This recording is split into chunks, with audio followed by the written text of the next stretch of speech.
Bom dia, família. 4 de dezembro de 2023. Obrigado, Senhor, por mais este dia e pela oportunidade de estar sempre ajudando ao próximo. Bitcoin cotado hoje no momento da gravação deste vídeo a $41.600. Sentimento do mercado marcando 75.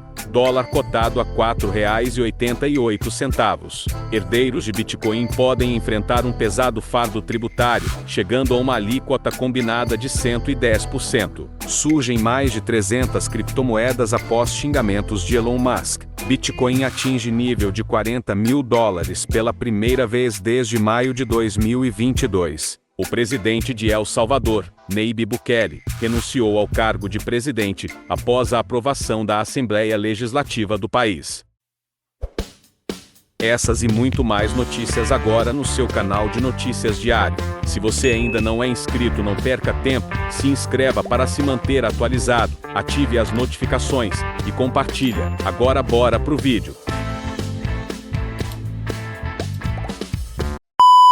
Um juiz federal repreendeu a Comissão de Valores Mobiliários por seu tratamento a uma empresa de criptomoedas, expressando preocupação de que a agência tenha feito representações materialmente falsas e enganosas para congelar milhões de dólares em ativos pertencentes ao projeto. O caso, apresentado no Tribunal Federal de Utah, diz respeito a uma empresa chamada Deberbox. Em sua queixa, apresentada neste verão, a SEC alegou que o projeto havia fraudado investidores em quase $50 milhões ao vender títulos não registrados, chamados de licenças de nó. Como parte do processo inicial, a SEC obteve com sucesso uma ordem de restrição temporária e apreensão de ativos por meio de um aplicativo chamado SPAT, o que significa que a empresa de criptomoedas não foi informada dos procedimentos e não foi capaz de contestá-los no tribunal. Na época, esses tipos de processos unilaterais são incomuns e geralmente ocorrem quando uma agência governamental teme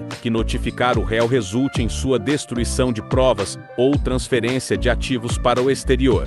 Em sua ordem de quinta-feira, o juiz distrital dos Estados Unidos da América, Robert Shelby, explicou que concordou em conceder o pedido da SEC porque o advogado da agência, Michael Welch, disse que a empresa de criptomoedas estava fechando ativamente contas bancárias, incluindo 33 nas últimas 48 horas, como parte de uma tentativa de transferir a empresa para Abu Dhabi e além do alcance dos reguladores dos Estados Unidos. No entanto, isso acabou por não ser verdade. Em seu despacho, Shelby argumentou que alguns dos argumentos da SEC eram totalmente sem mérito e deturpam o registro. Ele escreveu que os procedimentos legais subsequentes revelaram que nenhuma conta bancária havia sido fechada durante a janela de 48 horas e que a empresa já havia transferido grande parte de suas operações meses antes. Ele também descobriu que foram os bancos, e não a empresa, que fecharam certas contas e que uma suposta transferência para o exterior de $720 mil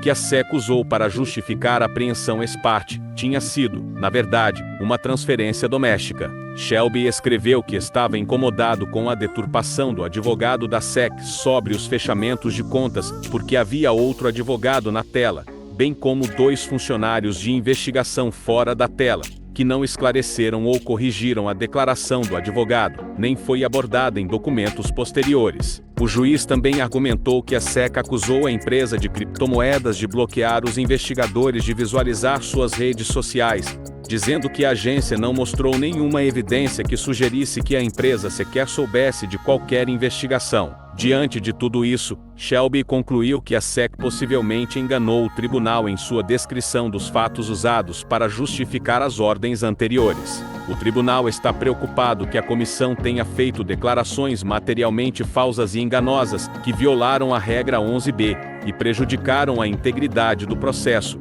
escreveu Shelby, citando uma regra do Tribunal Federal, que diz que os fatos escritos apresentados a um juiz devem ser apoiados por provas. O despacho desta quinta-feira termina com uma lista de perguntas que pedem à SEC que responda a exemplos específicos de aparentes falsidades, incluindo as alegações da agência sobre as contas bancárias fechadas e o bloqueio das redes sociais. Embora o tom da ordem de Shelby seja contido, o juiz parece ter ficado irritado com o fato de que a SEC apresentou as aparentes declarações incorretas em um contexto ex parte e para uma ordem de restrição temporária. Processos legais que os tribunais são mais relutantes em conceder, pois privam os réus do devido processo legal. Em seu documento, o juiz afirma que está preocupado que a SEC tenha prejudicado a integridade do processo. A regra federal citada por Shelby não prevê sanções específicas para determinadas violações, mas propõe uma série de medidas, desde uma penalidade financeira até uma diretiva que basta para dissuadir a repetição da conduta.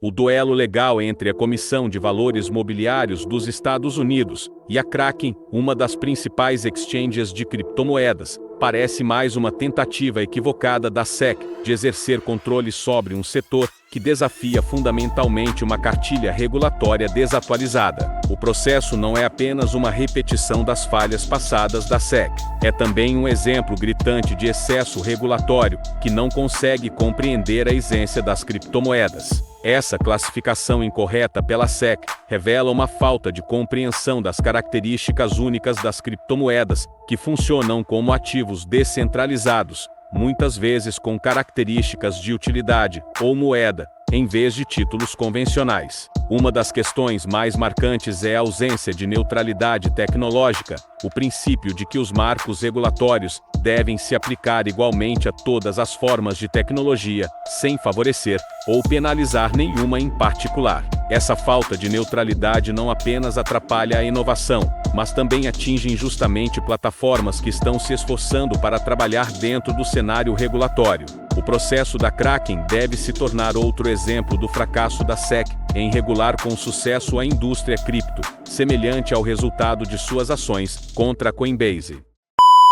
Chamado Coscoin, um aplicativo prometia dobrar os investimentos realizados na plataforma. No entanto, investidores acreditam que caíram em um golpe após os saques serem interrompidos. Segundo o site do Coscoin, o projeto foi fundado em 2015 e usa inteligência artificial quântica para entregar os resultados prometidos. Também é possível encontrar um certificado da empresa, que estaria registrada nos Estados Unidos. Evento de ação de graças da Coscoin prometia dobrar as criptomoedas depositadas na plataforma. Outra imagem mostra que todo usuário que completasse 2 ou mais níveis do evento de ação de graças ganharia uma recompensa bônus de 500 USDT. O valor chegaria a 1000 USDT para quem alcançasse o nível 3. Aparentemente, a possibilidade de retirada era apenas uma isca dos possíveis golpistas. Após o evento de ação de graças, os saques foram bloqueados. No aplicativo, é possível encontrar uma mensagem sobre atrasos nos pagamentos.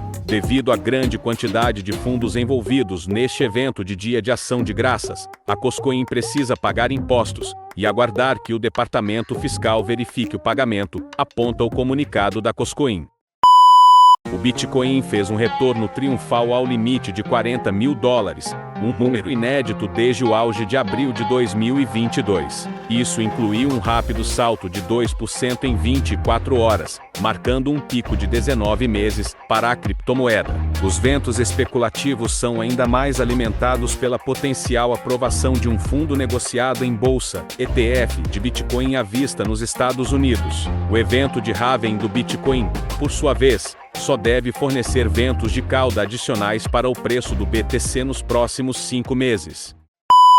Em 1º de dezembro, Bukele renunciou ao cargo de presidente de El Salvador, após a aprovação da Assembleia Legislativa do país, permitindo que ele tirasse uma licença para se concentrar em sua campanha de reeleição em 2024. Ele foi sucedido pela presidente interina Cláudia Rodrigues de Guevara, que deve servir até junho de 2024. As próximas eleições gerais acontecerão em fevereiro de 2024. Estado atual da democracia em El Salvador. O cargo de presidente da República será ocupado por uma pessoa em quem ninguém nunca votou, disse Héctor Silva, candidato à prefeitura de San Salvador, no X. Bukele, que assumiu o cargo pela primeira vez em junho de 2019, rapidamente se tornou conhecido por suas tentativas de reduzir a taxa de homicídios em El Salvador, uma das mais altas do mundo na época, bem como suas políticas pró-criptomoedas. O presidente de El Salvador tem mandato de 5 anos.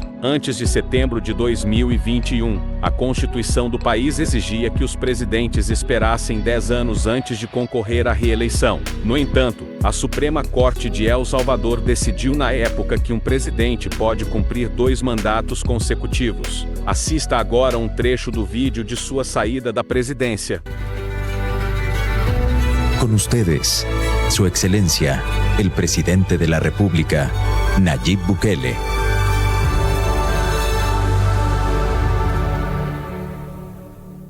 En primer lugar, como todos ustedes saben, en aproximadamente 3 días voy a pedir una licencia a la Asamblea Legislativa para dedicarme a la campaña y no voy a estar en funciones como presidente, digamos. Yo quería hacer una reunión antes para ver un par de temas que creo que son importantes. No sé si algunos pensarán de alguna manera, bueno, el presidente no va a estar tan involucrado, entonces vamos a poder hacer esto o lo otro. Y va a ser al revés, en el sentido de que vamos a incrementar la fiscalización sobre los quehaceres del gobierno y de las carteras, de aquí para atrás y por supuesto de aquí para adelante. De hecho, como pueden ver ustedes, todos los que estamos aquí reunidos son parte del Ejecutivo, del órgano ejecutivo, que es el del cual yo estoy encargado, a excepción de una persona. Es el fiscal general que está aquí, él no es del Ejecutivo. Y está acá por una razón bien sencilla.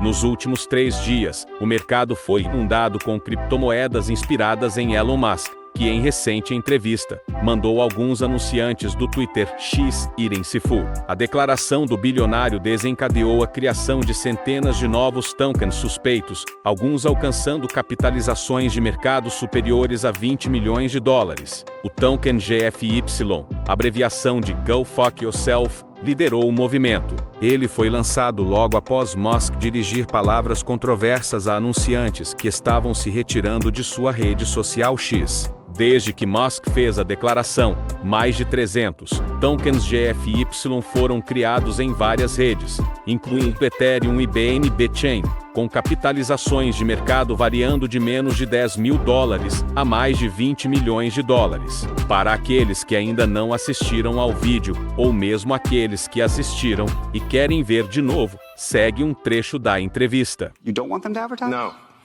What do you mean? If somebody's going to try to blackmail me with advertising, blackmail me with money, go fuck yourself. But Go fuck yourself. Is that clear? Agora uma forma do abuso do Estado sobre as pessoas comuns. Uma recente postagem de um investidor em criptomoedas revelou uma situação tributária intrigante relacionada à herança de moedas digitais no Japão. Segundo ele, herdeiros de Bitcoin podem enfrentar um pesado fardo tributário, chegando a uma alíquota combinada de 110%. O fenômeno ocorre devido à soma de impostos sobre herança e sobre ganhos de capital. Em seu texto de desabafo, intitulado Não Tenho Escolha a Não Ser Desistir da Minha Herança, o investidor conta que ligou para a agência fiscal para saber quanto teria que pagar de imposto, e foi informado que a alíquota seria de 110%. Explicando o caso, ele diz que um falecido comprou Bitcoin por 1 milhão de ienes, e o valor no momento da morte era de 1 bilhão de ienes. Nessa situação, os herdeiros seriam inicialmente tributados em cerca de 55% sobre o valor herdado. Além disso, ao venderem o Bitcoin, enfrentariam imposto de renda sobre os ganhos realizados, que seriam calculados a partir do preço de aquisição original do falecido. Assim, os herdeiros estariam sujeitos a imposto sucessório de 55%, e imposto de renda de 55%, totalizando 110% de imposto. Em outras palavras, se o herdeiro resolver vender o Bitcoin herdado, teria que dar todo o valor para o governo e ainda ficaria devendo. É isso aí, família. Lição de hoje. Primeiro, ficar esperto. Quando a oferta é demais, o golpe é certo. E segunda lição do dia: estude, busque conhecimento real, para que governo nenhum tenha como lhe tomar o patrimônio conquistado por sua família.